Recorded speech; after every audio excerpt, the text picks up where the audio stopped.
We're going to start right here in the tomatoes, and I think we'll start with our harvest. Get us a basket. Oh, we got some more of these little grape tomatoes, sometimes jelly bean tomatoes. They're a little tiny. Kind of a strange crop this year, but hey, they taste good. Oops, come here. Okay. Actually, quite a few of these little guys. Tomatoes I'm still harvesting once a week. You can harvest as many times as you want during the week as long as they're ripe. Sometimes I'll harvest twice a week, just depends on the weather. We had a chicken get in, and the chicken really likes tomatoes. She came straight for this garden, and she took out 1, 2, yeah. She ate the side out of that one. She ate this one, 3. She ate this one, 4. They're drippy. Yeah, one chicken can really take it down. Then the other thing I got going on today is sun scald. I don't know if you guys have ever seen this before. This is kind of a high elevation type thing. So what happened is we watered in the heat of the day, and then there was a puddle on this tomato. It was sitting this way, and that sun shined through that water, and it cooked the tomato.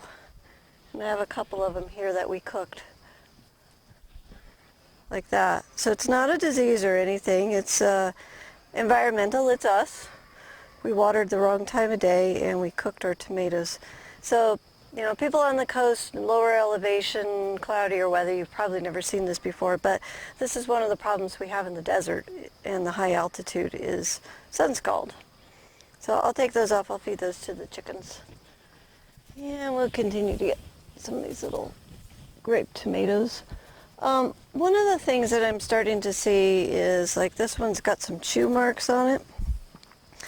And this is the roly-polies. And I brought out this is my Sluggo Plus. This one happens to be made by Monterey. It is OMRI listed, which means it's organic and it's okay to use in my garden. If you're not sure what things you can use in your garden, look for the OMRI listed. And this is just little pellets, and they have a substance in them called spinosad, and the spinosad will it's a bacteria that infects the roly-polies, the slugs, the snails, and the earwigs. And I do have seen some earwigs here in the garden. So we're just going to sprinkle some of this around the garden today. I'll probably do it for a couple weeks just to start slowing down those roly-polies, because they're starting to do a little damage. They're eating a few of my tomatoes. Let's see, I'm going to finish my harvest here. Got a few more. Some nice big red tomatoes in here today. Ooh, look at that guy way down there. I had some tomatoes planted in one of my other gardens, and we decided to do it more the old-fashioned way, and we only put one trellis about 4 feet high, one string, and clipped it once and didn't cut off any suckers. And those things are a disaster. It's like, now I remember why I don't garden that way. Because they're full of branches, the tomatoes are laying on the ground. I threw half of them to the chickens just because they were rotten. And it's like, boy, just spending a few minutes. I mean, we didn't spend more than a few minutes clipping and tying these tomatoes up. It makes such a difference in your harvest, especially when the tomatoes are up out of the soil. The roly-polies like to eat the tomatoes that are in the soil, which I will show you in just a second.